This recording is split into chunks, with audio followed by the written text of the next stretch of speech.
Bienvenidas y bienvenidos. Hoy nos metemos de lleno en la figura de Pablo Escobar Gaviria. Queremos entender un poco cómo alguien que empezó, bueno, con orígenes humildes, llegó a ser este pionero del narcotráfico a una escala industrial, ¿no? Y a desafiar a todo un país. Sí, es una figura compleja. Empezó con contrabando, cosas menores. Incluso se dice que robo de lápidas, pero escaló rapidísimo al negocio de la cocaína. Efectivamente. Fundó el cartel de Medellín, bueno, junto a socios clave como los hermanos Ochoa Vázquez, allá por los 70. Y para los 80 su control era, casi total. Desde la pasta base en los Andes hasta la distribución final en Estados Unidos. Y las cifras, porque se habla de números impresionantes. Sí, mira, se estima que movía unas 15 toneladas diarias, con ingresos semanales que rondaban los 420 millones de dólares. Una locura. 420 millones a la semana. Con razón salió en Forbes, tenía su zoológico y todo eso. Exacto. Tenía esas excentricidades, pero al mismo tiempo, ojo, cultivaba una imagen de benefactor, ¿no? Construía cosas para la gente. Claro, esa dualidad es clave. Porque el documental también detalla la violencia. Cómo convivían esas dos caras, la riqueza y la sangre. Pues iban juntas. O sea, para mantener ese nivel de control y riqueza, la violencia era, pues, fundamental. Especialmente cuando el Estado colombiano intentó aplicar la extradición a Estados Unidos. Ahí es cuando le declara la guerra al Estado, ¿cierto? Una guerra total, abierta. Asesinó al ministro de Justicia, Rodrigo Lara Bonilla, al candidato presidencial Luis Carlos Galán y, bueno, incontables jueces, policías, periodistas. Un horror. Un nivel de terrorismo brutal. Y lo increíble es que consiguió su objetivo, ¿no?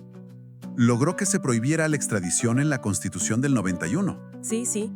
Y no solo eso, negoció su entrega, pero claro, bajo sus propias condiciones, a la catedral.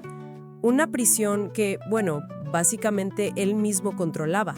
Parecía que había ganado la partida al Estado en ese momento. Parecía. Fue un movimiento muy astuto, usar esa prisión como, digamos, su cuartel general. Pero fíjate, ahí mismo empezó su declive.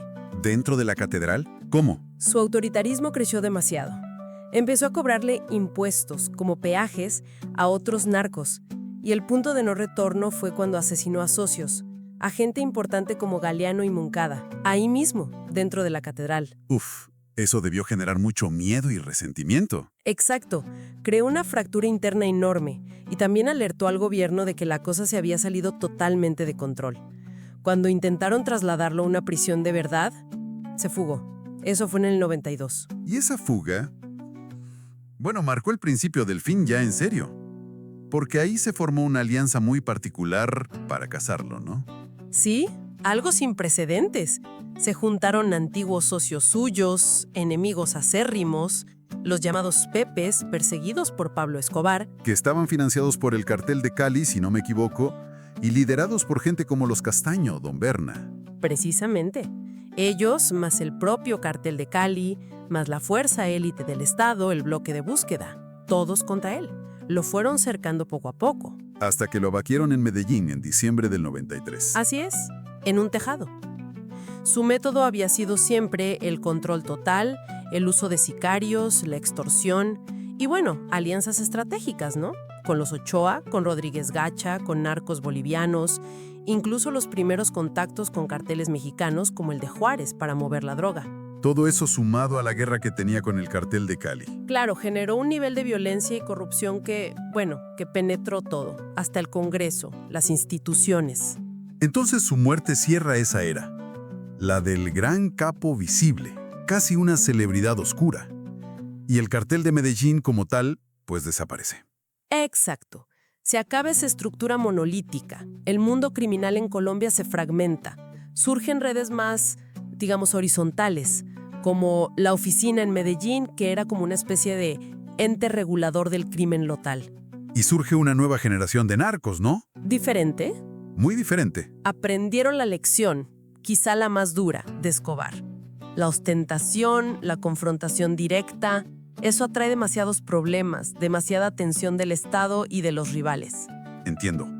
El narco más moderno busca el bajo perfil, la fachada de empresario legal, operar más en las sombras. Justamente, es el legado, digamos, involuntario de Escobar.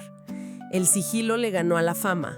Aunque su figura, bueno, sigue siendo un ícono en la narcocultura, su modelo de liderazgo como tal fue superado. Pero su desafío al Estado sí tuvo consecuencias duraderas, incluso fuera de Colombia. Claro, impulsó leyes internacionales. Por ejemplo, la ley Kingpin en Estados Unidos, que está diseñada específicamente para perseguir las finanzas de estos grandes capos extranjeros. Entonces, para ir resumiendo, Escobar fue un punto de inflexión total. Creó un imperio basado en violencia y corrupción extrema. Desafió al Estado como pocos. Pero su propio método, al final, lo destruyó y obligó a que el crimen organizado se transformara. Sí, su legado es complejo, muy ambiguo. Dejó una herida terrible de violencia en Colombia, sobre todo en Medellín, que aún se siente.